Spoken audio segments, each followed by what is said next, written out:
Tamil Nadu Congress committee தலைவராக ஈவி.கே.எஸ். இளங்கோவன் இருந்தப்ப பரபரப்பா இருக்கும். அவரு கொடுக்குற கேள்வி கேட்டா அவர் பதில் சொல்ற விதம் அதிரடியா இருக்கும். பதிலெல்லாம் ஜெயலலிதா முதலமைச்சராக இருக்கும்போதும் தமிழ்நாடு காங்கிரஸ் கமிட்டி தலைவராக இருந்திருக்கிறார். அப்பெல்லாம் தைரியமாக கருத்து சொல்லுவார். அப்பெல்லாம் காங்கிரஸ் இருந்த உங்களை மாதிரி நிர்வாகிகள்லாம் எப்படி பார்ப்பீங்க அவரை? என்னை பொறுத்தவரை தமிழ்நாடு காங்கிரஸ் கட்சி எப்பொழுதெல்லாம் சில சமயங்கள்ல தொய்வு ஏற்படும். தொய்வு மீன்ஸ் என்னன்னா, திரு வாசன் அவர்கள் கட்சியை விட்டு போனார்.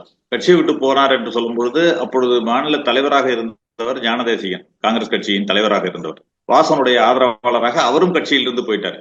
போறப்ப அந்த காலத்தில் தொய்வு ஏற்படாமல் கட்சியை தூக்கி நிறுத்துவதற்கு சரியான ஆள் இவர்தான் என்று தேர்வு செய்து திரு சோனியா காந்தி அவர்கள் திரு இளங்கோவன் அவர்களிடம் பொறுப்பை ஒப்படைத்த பொழுது எந்தவித தயக்கமும் இல்லாமல் அந்த பொறுப்பை ஏற்றுக்கொண்டதோடு மட்டுமல்லாமல் தினந்தோறும் நீங்க சொன்ன மாதிரி பரபரப்பான அறிக்கைகள், எந்த விதமான கவலையும் இல்லாமல், எந்த விதமான தயக்கம் அச்சம் இல்லாமல் ஒரு பரபரப்பான அறிக்கைகளை வெளியிடுவார். அதற்கு முன்பு பாத்தீங்கன்னா திரு வாழப்பாடி ராமமூர்த்தி அவர்கள் அது மாதிரி செய்வார்.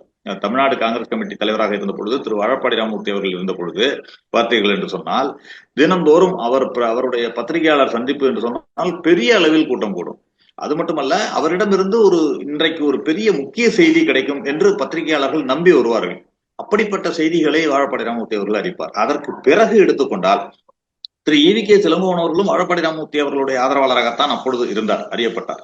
அதற்கு பிறகு திரு ஈவி.கே.எஸ். இளங்கோவன் அவர்கள் தலைவர் பொறுப்பை ஏற்றுக்கொண்ட பிறகு நீங்கள் கூட குறிப்பிட்டீங்க, ஜெயலலிதா அவர்கள் முதலமைச்சராக இருந்த பொழுது அவரை எதிர்க்கவே பல பேர் தயங்கினார்கள். வெளிப்படையாக பேசுவதற்கு, எதிர்ப்பதற்கு தயங்கிய பொழுது இவர் தினந்தோறும் ஜெயலலிதா அவர்களை பற்றி மிகவும் கடுமையான வார்த்தைகளால் கூட விமர்சிக்க தயங்காதவர் என்று சொல்லலாம்.